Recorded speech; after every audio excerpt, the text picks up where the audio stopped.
Good afternoon, everyone. This is Sarah Richlak here at WLXU 93.9 Lexington Community Radio, and you are listening to Monday Mentions, a show dedicated to social media and entertainment. We talk about everything from Twitter memes to YouTube's trending page and absolutely everything in between. Hello, everyone. I hope you've all had a great weekend. I know personally my weekend was made when the Wildcats beat out Arkansas by 4 on Saturday. That definitely made me one happy Cats fan.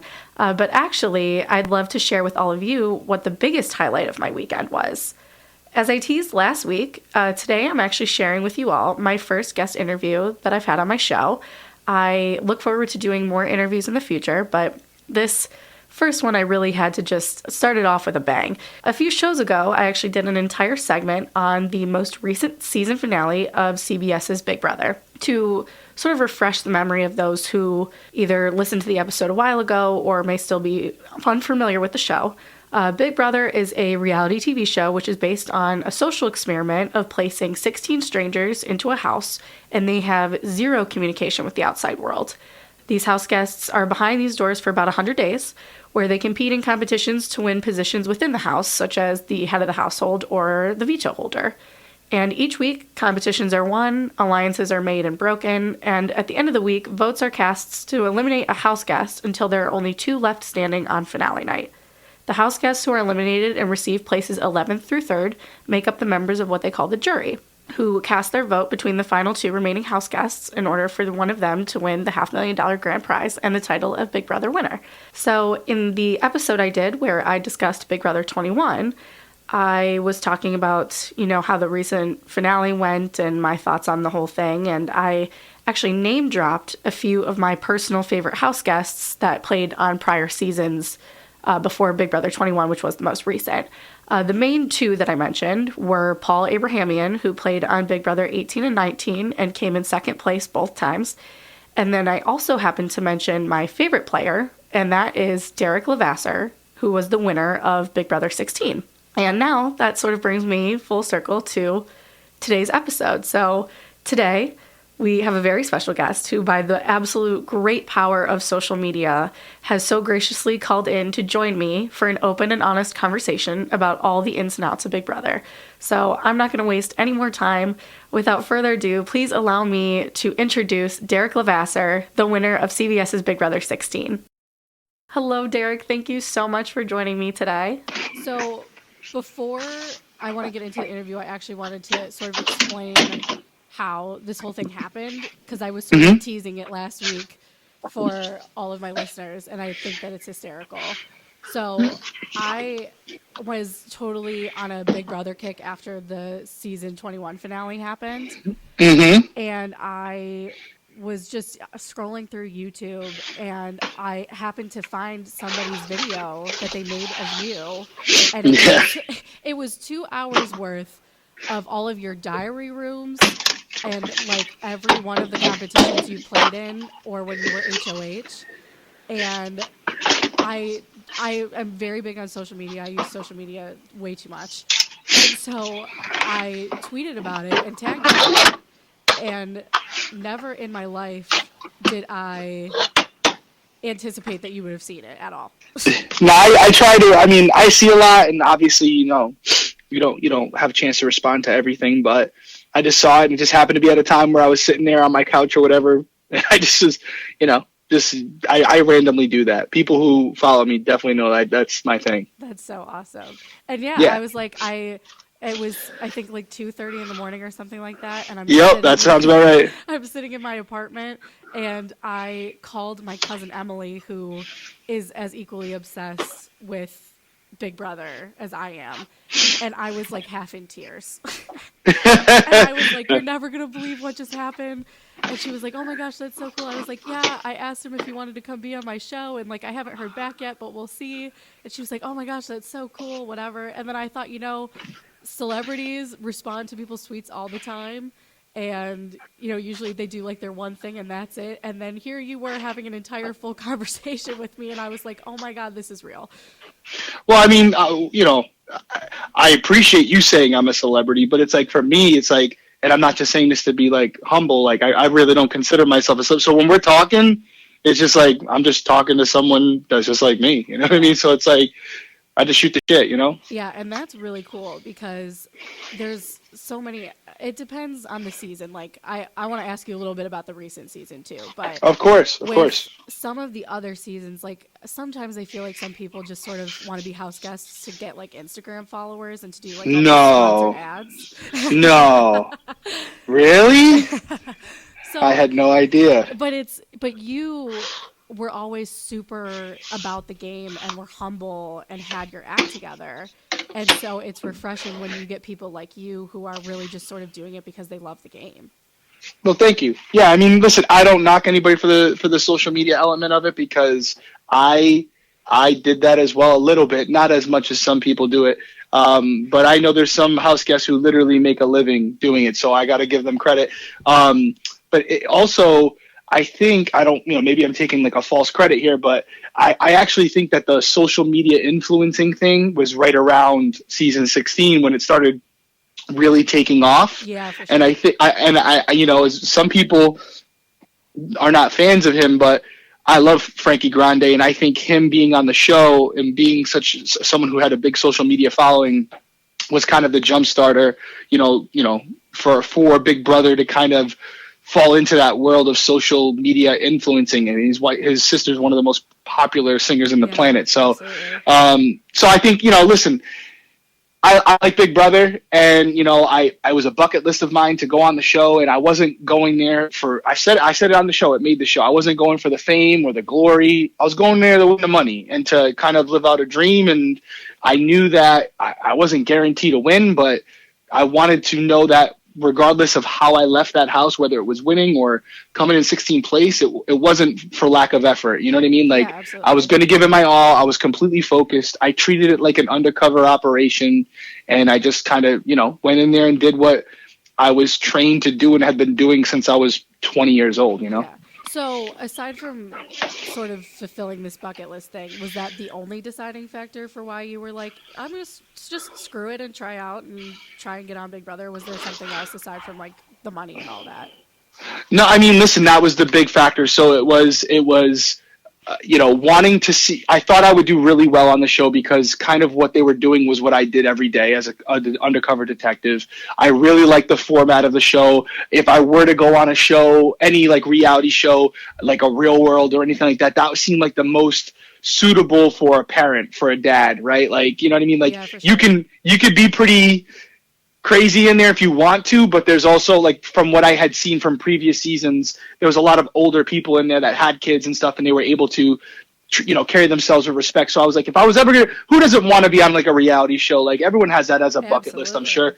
And so I fell in love with Big Brother. And then, to be frankly honest with you, yes, it definitely was a bucket list, but what was equally important was the money. It was an opportunity to win an extreme amount of money in a very short period of time, more money than I would ever have at one specific time. So I was like, I talked to my wife about it. I said, listen, she said, why do you really want to do this? I said, because if you let me do it, I'll win. And she said, okay. And she's like, you better win then. And that was it, So I went on there and I went, and what I got out of it, to be honest, like, I expected to go in there and be like this cold-hearted person and just kind of like play the game and treat people as chess pieces. But what I ended up having, take out my, the experiences of like having my children and stuff, was literally one of the best summers of my life. Like, no joke. I went to college. I've had summers off where I'd, go out and do the college thing. Like, being with those particular people, doing those crazy competitions and like experiencing something that only like 300 people have gotten to experience, literally one of the best summers of my life, hands down. Absolutely. And I mean, Big Brother 16 was the first season that I watched in its entirety. And I mean, the stuff that came out of that, like, I will get into it too, but just the craziness that happened during that season was what got me so hooked. Because there was so much going on at one time. And even to start it, like, they started straight out of the gate with the Battle of the Block. I mean, right. That was huge. And so, I mean, a lot of people sort of have their strategy when they go in, and they're like, well, I mean, the whole theme of Big Brother is, expect the unexpected. Right. But how did you handle the Battle of the Block? Obviously I've been removed for like 5 years now, so I've had the opportunity to hear like everyone's opinion on it. And the people who don't like me will tell you that it was a huge advantage. And I would make the argument that it wasn't as big of an advantage as you think, because I went into the game thinking, listen, I don't want to win a lot of competitions because there's like this double-edged sword to HOH, right? Like, yes, you win and you're safe, but the bigger thing to take away from an HOH is that's the quickest way to gain an enemy, because you have to nominate at least 2 people, and you're guaranteed that one of them is staying in the house. So you're giving them a motive for wanting to come after you. You're giving them an excuse to put you up. And if you're unlucky enough to have one of them win the veto, you could potentially have 2 people stay in the house that you just almost ruin their game. So knowing that I was going to have to put up 4 people with the potential of putting up 5, that's a lot of enemies to make in one HOH. So from that perspective, I was like, I really don't want to win an HOH now. But I can see the argument that once we figured it out and we realized we had a strong alliance, you could kind of put up people with your target to make sure they throw the competition and lose. But again, I'm being biased, but I think that's brilliant on our strategy to go in there and say, okay, this is what you're throwing at us. This is how we're going to adapt. This is how we're going to use this quote unquote twist to our advantage. And that's what we did. And that's why they stopped it, because we figured out the puzzle. So I mean, you steamrolled it. You absolutely steamrolled it.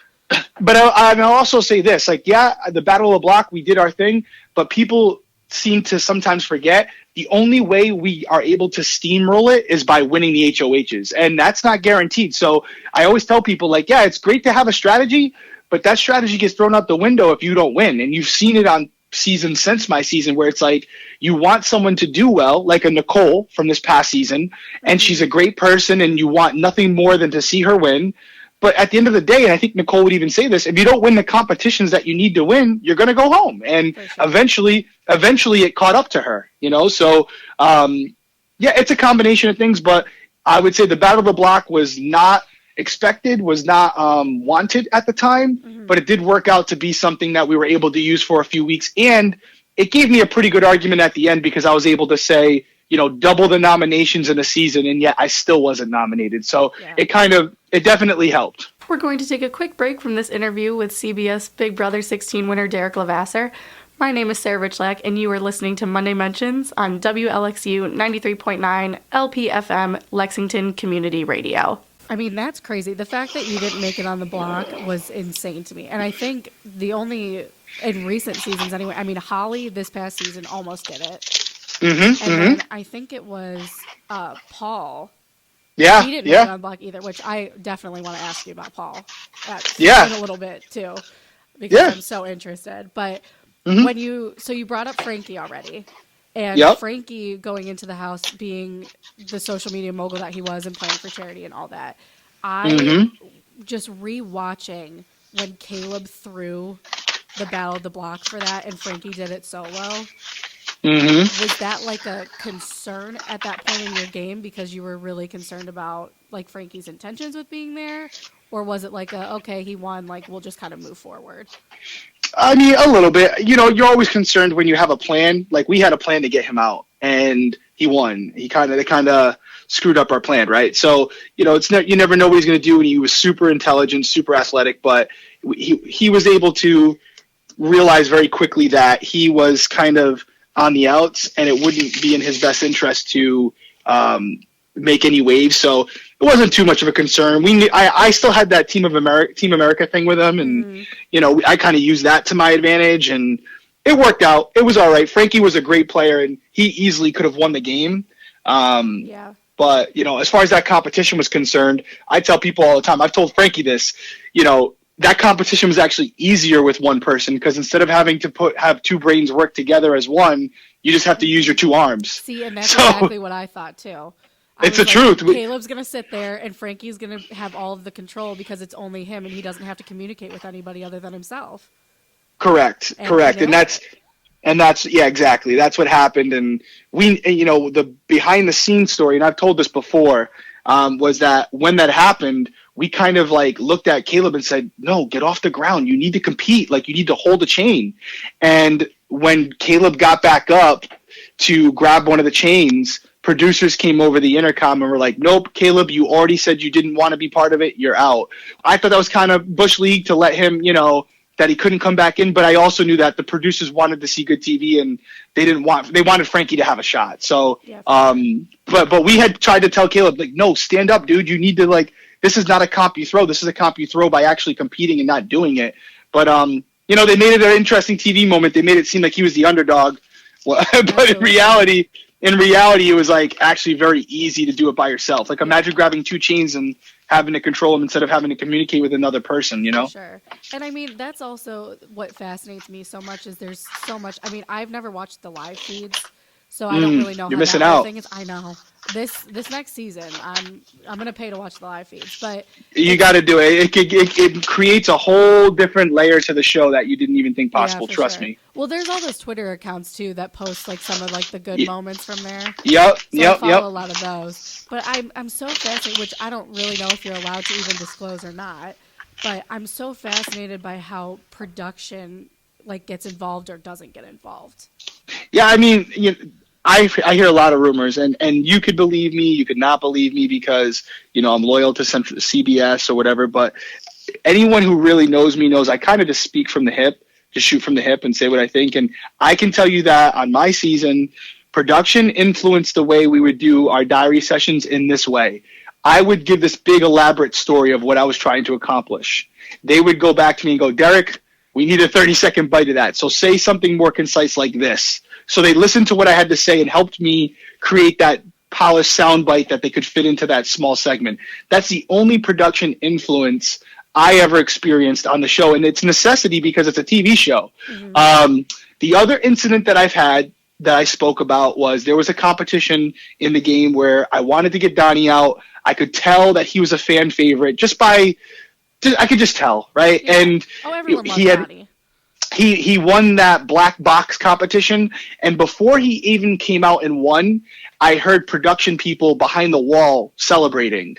And so that was the one time where I called producers into the diary room and said, listen, I don't mind you guys having favorites, you're human, but I'd really appreciate it if while I'm in here leaving my family at home that you keep your personal opinions aside, because you're not helping them by cheering, because all it's going to do is make me want to get them out even more. Yeah, absolutely. And they were like, nope, we those people have been spoken to. They were like very low on the food chain.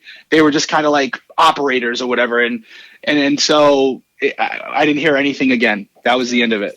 Well, aside from that, this is just really honestly something that I need to know in order for me to sleep at night, because I've had this question for forever. Oh, Jesus, the pressure. Where the heck do you guys change clothes? Oh, you change it right in front.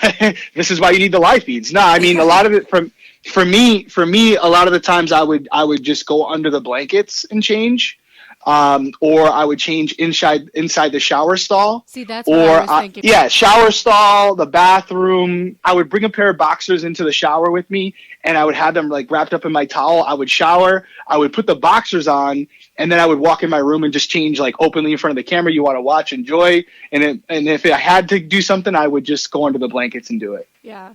That's what, as I guess I'm more so like as a female, I'm like, I wonder how that would work at some point. No, it's not easy. The girls struggled with it, and that's why on the feeds a lot you have like little moments where they slip, and you just got to know that's part of it. Yeah, it happens for sure. Aside from that, to sort of talk a little bit more about your season before we talk about some other seasons. Yeah, for sure. The Hitmen with Cody. Yeah. You guys were an incredibly great duo. Like, I have to give credit where credit is due.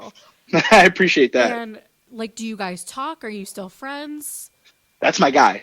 He's not only my guy, he's my brother. Like, we talk all the time. I literally was talking to him a week ago. I had some good news come in, and it's something I can't really share yet, but I had shared it with him, and we were just talking and shooting, just kind of catching up. But do we talk every day? Like, no, we don't. He's got a lot going on in his life. I have a lot going on in my life, family, all that good stuff. But sure.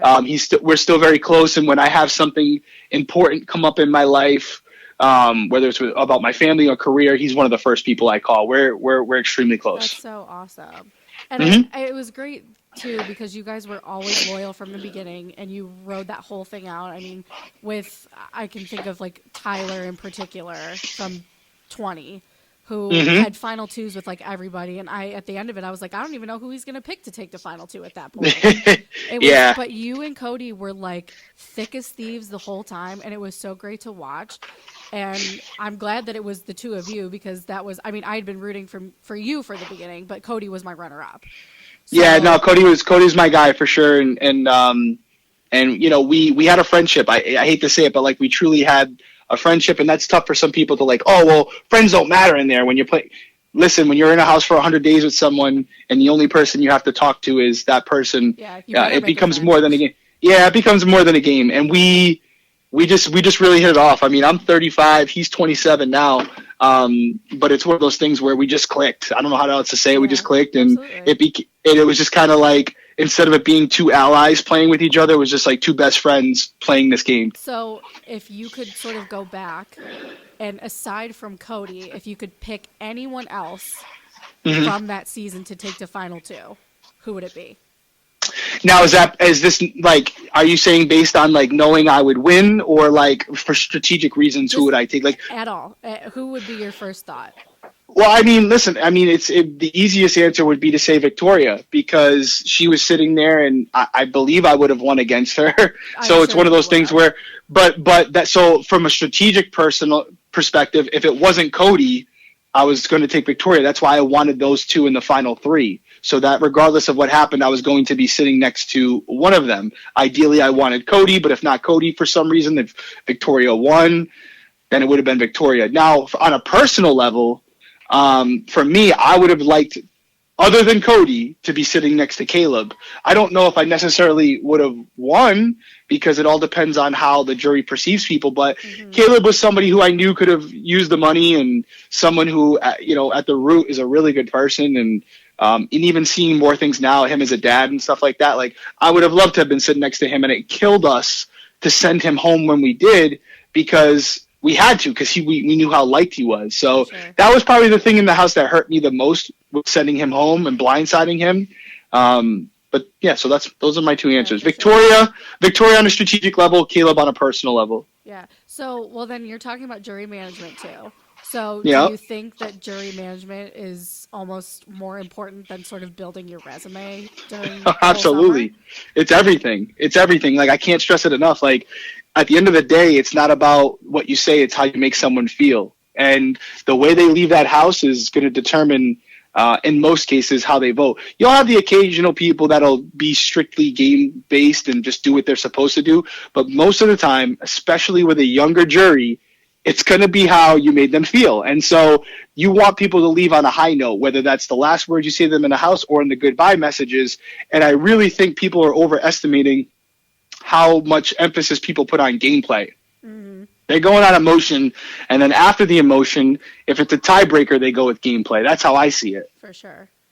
And I mean, that's been sort of the more frustrating part as somebody who watches. Like, I just want people to look at gameplay and to take it from that perspective, because when people start taking it to heart and they think that, you know, they were evicted because, you know, they're not a good person and that they took it so personally, like, it sucks. And I mean, I think that sort of happened to Paul, where everybody kind of took everything super personally, when he should have won the second time, 100%.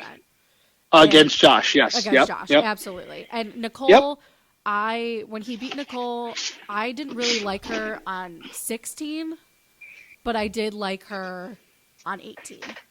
Right. And well, let me give you one argument though to that, because I'm a firm believer that, you know, most people win because for some reason they shouldn't. The only argument I would make for Josh is that gameplay inside that house, Paul smoked him. Sorry, Josh, That's the truth. But Paul made a fatal mistake. He attempted to use goodbye messages to win jury votes by lying, not taking into consideration that these people were going to compare notes. And what Josh did in that moment, knowing that Paul was doing that, was take that moment in that goodbye message to expose Paul and allow people to marinate on that feeling and that emotion in the jury house. So that's the one argument I would make for Josh is Paul played an almost perfect game, but he destroyed his goodbye messages by lying to people, and he left them. His last words to them was a lie. That means a lot. So great player, could make an argument for him all day why he should have won, but I would say that his one fatal mistake was not being truthful in those goodbye messages. Yeah, absolutely. I mean, and that's the name of the game. I mean, you either Right. lie or you don't, and Right. it comes back to bite you. And it definitely did for him. That's for sure. Absolutely. We're going to take a quick break from this interview with CBS Big Brother 16 winner Derrick Levasseur. My name is Sarah Richlak, and you are listening to Monday Mentions on WLXU 93.9 LPFM Lexington Community Radio. It's so, all of it's so interesting. I mean, and seeing Nicole win, too, was really great because I think that she, as much of a super fan as she was, I think that it meant so much to her.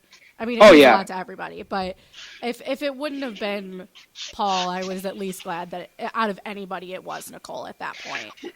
And for what it's worth, and again, this probably doesn't matter to most people, but I've gotten the chance to know Nicole extremely well. She's a good friend of mine. One of the nicest people you ever meet. If you could have someone win the money and know they're going to do the right things with it, she's that person. So I've seen what she's done after the show and what she's done with the money, and yeah, she's great. Yeah, she's great. And I actually, one of the little highlights in that 2.5-hour video I binged was Nicole comparing your game to Dan's. Yeah. And you tweaked over it. Yeah.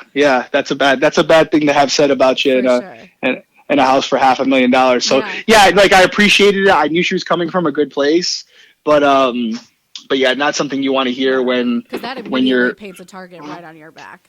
Yeah, you're donezo. And fortunately for me, nobody had kind of made that connection at that point. And then she just kind of blurted it out. And I was like, well, she stays.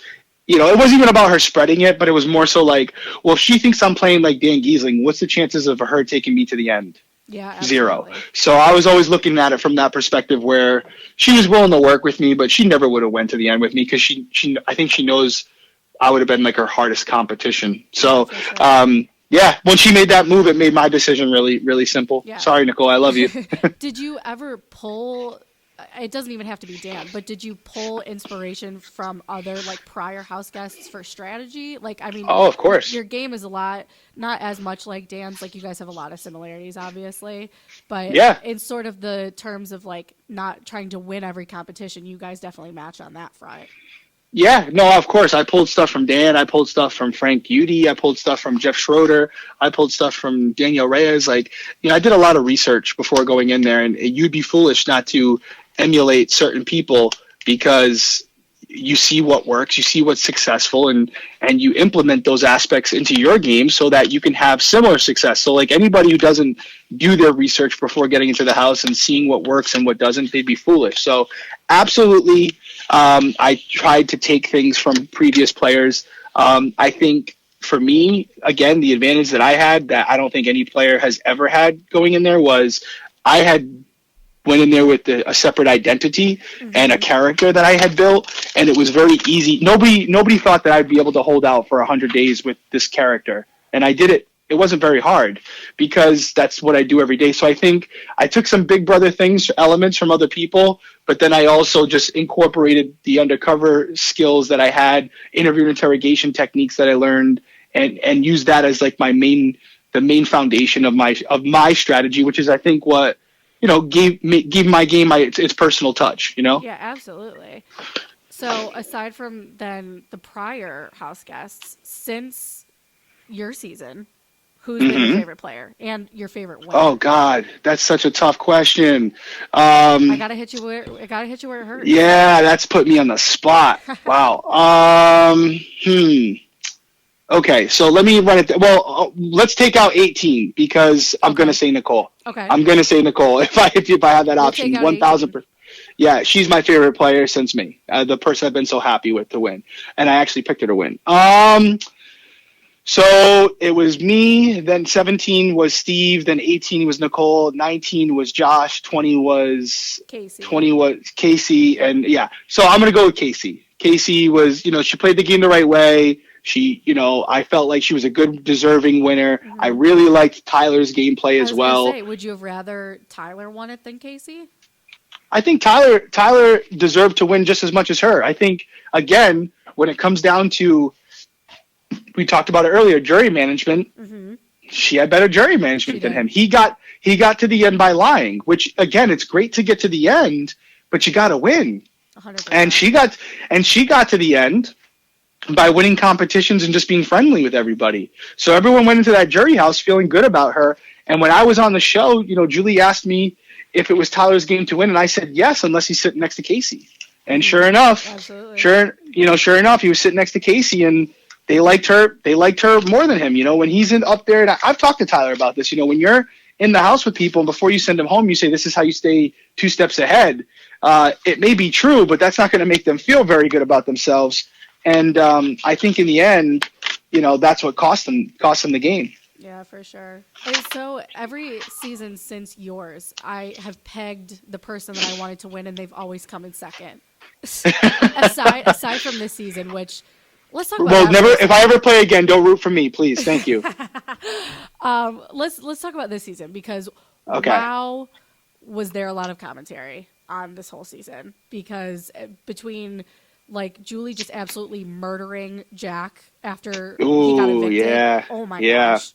Yeah, that was tough to watch. It was. I mean, she crucified him. Yeah, that was tough to watch. You've never seen it in Big Brother history for sure. No, not at all. But I mean, even after just that too, all of the stuff that came out that people were seeing on the live feeds and everything. And I mean, finale night sucked.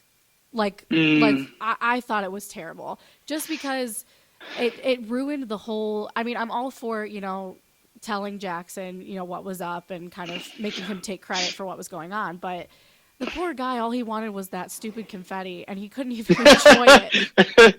It was the most miserable person to ever be told that he won $500,000. It was a really, really weird moment, and it's like you never would expect someone who just won $500,000 to have that type of reaction. Yeah. For sure. But, the thing is, Big Brother is a lot like our society. And, everyone is very sensitive about certain issues, and some of it's justified. So when you go into that house and you say certain things or you act a certain way, in the outside world, it might not be that big of a deal. For example, the shaker incident with Kemi. Yeah. But when you do it inside of a house with 1 million people watching, you're gonna get backlash for it. Absolutely. As far as the racial element to it, this is what I'll say about it. All right, I don't know who they are. I don't know them as people. I know that some of the things they did could be interpreted that way, and it may be justified. That may be their reasoning.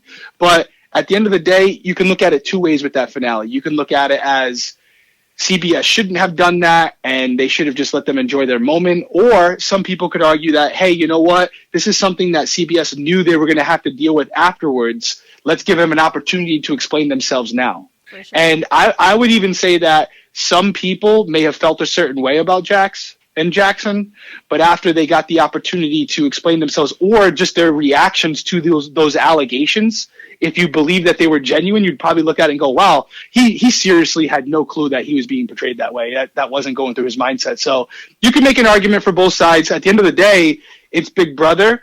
Expect the unexpected. Absolutely. And, I'll tell you what, people might not have liked it, but everyone was talking about it the next day. And I can tell you that as a producer myself, we don't necessarily want you to love it. We just want you to be talking about it. And it was being talked about by everyone, news outlets, everything. So CBS did their job, period. Absolutely. I mean, and I study public relations. So well, there you go. There you go. Press is good press, And that's it. And I can promise you that everyone was being contacted by media outlets to discuss that finale. And so, for what it's worth, it is a television show, and, you have to own what you say and be ready for anything if you get asked about it. Absolutely.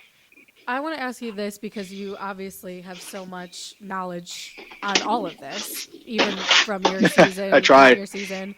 So I'm 21. I'll be 22 in February. Mm-hmm. And I'm graduating from UK in the spring. And congrats. Well, thank you. I am planning to attempt to be on Big Brother 22. Okay, cool. So what sort of tips and tricks do I need? What's your strategic advice? Like, I'll take anything you can give me. So I'm kind of the wrong person to ask because I got on the first try, right? Like, and I am super close. Like, I'm good friends with it, Robin. But if I were to say what I did, take it for what it's worth, but it worked for me. For me, I looked at past characters that have been on the show, right? And I know that they have certain individuals that they want in the house. For sure. So for me, I knew that I was going to be the older, dad. They always usually have like a parent or two that's older. So I knew that was one thing I had to talk about in my casting video because I wasn't going to be the young, hot college guy. So for me to go in there and try to be that, the Codys of the world would beat me in that spot. So I went in there and I owned the fact that I was a parent, I was a dad, I had a daughter, and that I was doing it for my family. That's one check. Then I wanted to talk about something that I thought hadn't been pitched to the show before. So my pitch, which I felt was unique, was, hey, listen, I'm a big fan of the show, but you've already seen that before. You've had super fans.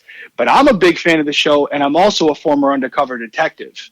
So what I'm going to do is take my fandom and develop a strategy that incorporates what I do as a profession and treat this game as an undercover mission, an operation. And so if that's something that interests you, give me a call.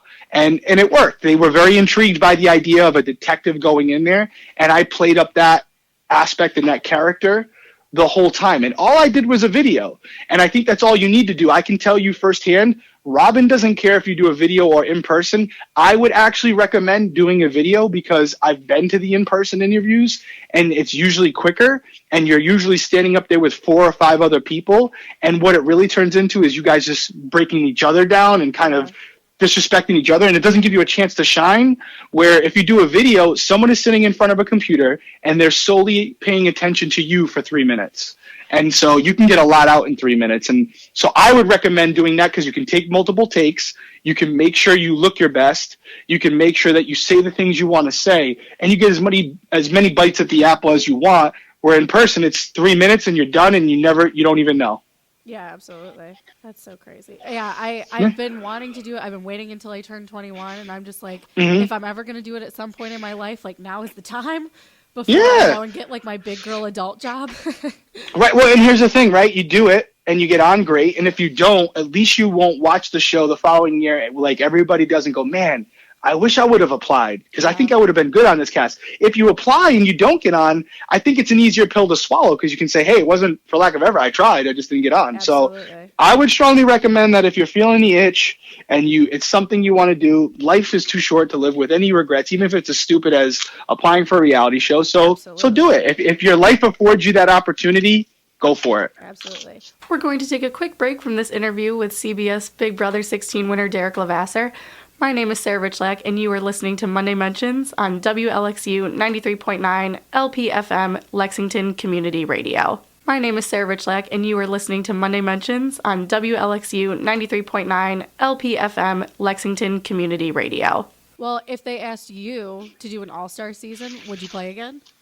Yeah, I've talked about this, and my short answer is most likely not. There would have to be a million circumstances that would have to come into play that would fall in my favor for me to do it. I don't want to be in there for 100 days again. I don't want to play for $1,000 a week. And that's just like the surface issues. The biggest issue is I leave for filming for weeks at a time now, and my daughter hates it. So she's older now. She completely is aware when I'm gone. Yeah, and sure. It would be very difficult for me to leave 2 daughters that are 6 and 3 just so I can go play Big Brother again when, frankly, and a lot of people don't like when I say this, but for me personally, because that's all that matters, I don't have anything else to prove. I personally think I played one of the best single season games ever. You did. So, absolutely. And so people take that as like being cocky. I've seen other seasons. I look at the stats. I think I did a pretty good job. So the real question I have to ask myself is, what else do I have to prove? And the only thing I'd have to prove is if I go back again and win or come in a high place, I could be considered the greatest of all time. And for me, again, maybe this is why people get offended when I say it, I don't care about being the greatest of all time. I really don't. I can't put it on a resume that I'm the greatest Big Brother player of all time. I'm happy to be in the conversation right now. That's a compliment, and I'm content with that. Yeah, I mean, your season ended 5 years ago, and people are still talking about your game. So I mean, So and that's a compliment, exactly. And you know what? The biggest thing for me in Big Brother, obviously never being nominated, but as it stands right now, even for the people who've played multiple times, I won more money than any of them. I just beat Dan Giesing by $5,000. So at the end of the day, that's the number that matters. I'll be jealous when someone goes on there and the prize is $1 million. For sure. That's when I'll be jealous. Well, how has your life changed since all of that? Like, what other stuff are you doing? Where can people see the stuff that you're doing? So I have a show on Discovery ID called Breaking Homicide. The season finale was a couple weeks ago. Yes. I have a book called The Undercover Edge. It's in Barnes & Nobles. It's on Amazon. Best place is probably Amazon, cheapest. And that was a bestseller on Amazon as well. I have some projects in the works right now with Discovery ID and some other things that'll be announced later next year. And starting next month, we're finally announcing a new true crime podcast with Audio Boom and Discovery ID called Crimecast. So that'll be coming out next month. Awesome. With a co-host, Catherine Townsend, who has a very successful podcast called Hell and Gone right now. So yeah, we got some things in the works. My passion is true crime. That's kind of what I'm doing, and I like the production aspect of TV. So we'll see what happens. I'm having fun. Yeah, and that's all that matters, right? Life is short. Have fun. Yeah, that's it. If there's one thing I learned from being a cop and the things that I saw and experienced, is life is short and it's very precious and it can be taken from you in a second. So don't waste any of it. This has been seriously, this is a bucket list item for me, is to get to, talk about all of this with you. This has been so incredible. And I really just appreciate the time that you took out of your busy schedule to talk to me. So thank you it's all very good. Much. I wish you and your family just the absolute best. And you know what? Maybe at some point, someday, I can shake your hand in person, and we'll. Yeah, maybe I'll be rooting for you. Yeah, there you go. And then maybe I can say that I have Derrick Levasseur rooting for me on Big Brother. Absolutely, I look forward to it. Well, thank you so much, Derrick. I really appreciate it. All right. Take care. Talk to you soon. Take care. And that's it, everyone. That was my interview. Derrick and I had actually recorded our conversation a few days ago, and sitting here listening back to it is just still so surreal for me. I mean, what an opportunity. So I wanted to talk about a couple things. I obviously focus my show on social media culture and the discussion of how social media influences our society today. And I sort of want to tie this entire interview back into that focus. Social media is just such a powerful tool that we as a society have to utilize now. Like I've mentioned in a prior episode, I am studying integrated strategic communication and public relations, and I also work in social media doing business promotion and content marketing while I finish my undergrad here at the University of Kentucky. And I really just value the absolute luxury that is social media and the internet, especially as a college student in today's day and age. I mean, I have just this immediate access to resources, to people, and even to extreme opportunities like this one that I've just been so graciously given. Social media is just, it's so versatile, and it's become so vital, and it's part of everyday life for so many people. The power of all of it is just so vast, and that's why I'm so proud to have this opportunity to have the show in order to keep that discussion open and to talk about how we can use social media as a society for the spread of information, the spread of good, and to just use it to our advantage. There are some members of older generations, like the baby boomers or even some people of Gen X, and they really don't see social media sometimes as, the millennials and Gen Z do. And I speak, as a Gen Zer myself. It can be used for just so many different things, whether that be, personal communication, like, it's a big thing when you post your wedding photos on Facebook for all of your friends and family that didn't get to go to your wedding. They can see it. You post baby announcements on Facebook. You come up with a hashtag for, your wedding that people can use on Instagram. Or, you can do what I do as a professional aspect and use it in business communicating and marketing. I mean, it's a great tool that so many people don't really realize that they have until they're on the business end of it. And, as Derrick said, People on Big Brother now, as opposed to some of the older seasons, are sort of given this opportunity to use social media, and they can sort of decide to take it, or they can, sort of pass it off.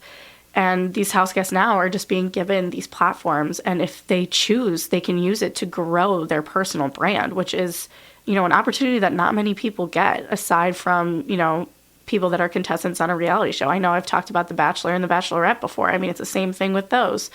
I follow Connor from the most recent season of The Bachelorette, and I mean, he is doing all these brand deals on Instagram and is really making a brand for himself. Social media gives these people all the power to expand on the stepping stones of their presence on national television to create, this online community and become a social media mogul. And I personally am so fascinated by the way that Big Brother and other sort of reality shows like it, I just mentioned The Bachelor and Bachelorette, but also something like, Survivor or The Amazing Race, they find these incredible people with these incredible stories, and they put them into a television production, and they allow the viewers, who are people like me, to sit on their couch every week and watch them and learn about them. And it's incredible. I mean, I never would have known who Derrick was had Big Brother not cast him. And after talking with him, it really confirmed what I already felt about him as an individual outside of the reality show, which sometimes is not always the case. I always thought that Derrick was the sort of, I am who I am, and I'm proud of that, regardless of what other people think type of person. And it was exactly who he was. And I am like that myself, and I'm glad that I was right. He was so down to earth and so humble, and without a doubt is unapologetically himself. And he has become so successful with that attitude, which I really appreciate.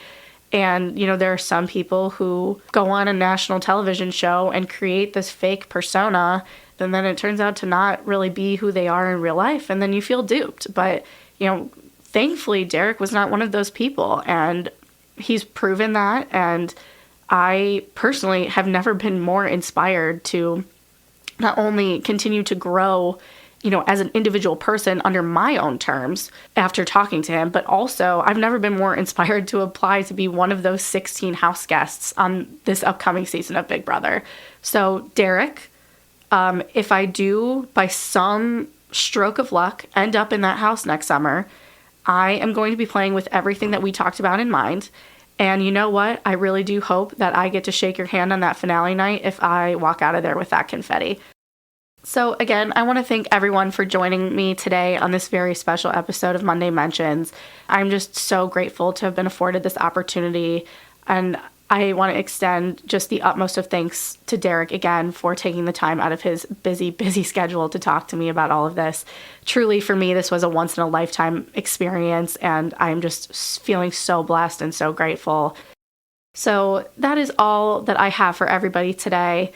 This has been Monday Mentions here on WLXU 93.9. Again, I'm Sarah Richlak. I'm signing off. Thank you for listening. If you would like to follow Derrick on any of his social media and see what he's been up to, you can search Derrick Levasseur on any social media platform and you'll be able to find his stuff. He's been doing some really awesome things with Discovery ID, and he's obviously got some really cool stuff in the works, so I wish him the very best of luck on that. And I can't wait to see what he comes up with. I'm going to be following him and his stuff for a long time, and I think that everybody else should too. So remember to be thankful today, count your blessings, and until next week, have a great week, and as always, go Wildcats.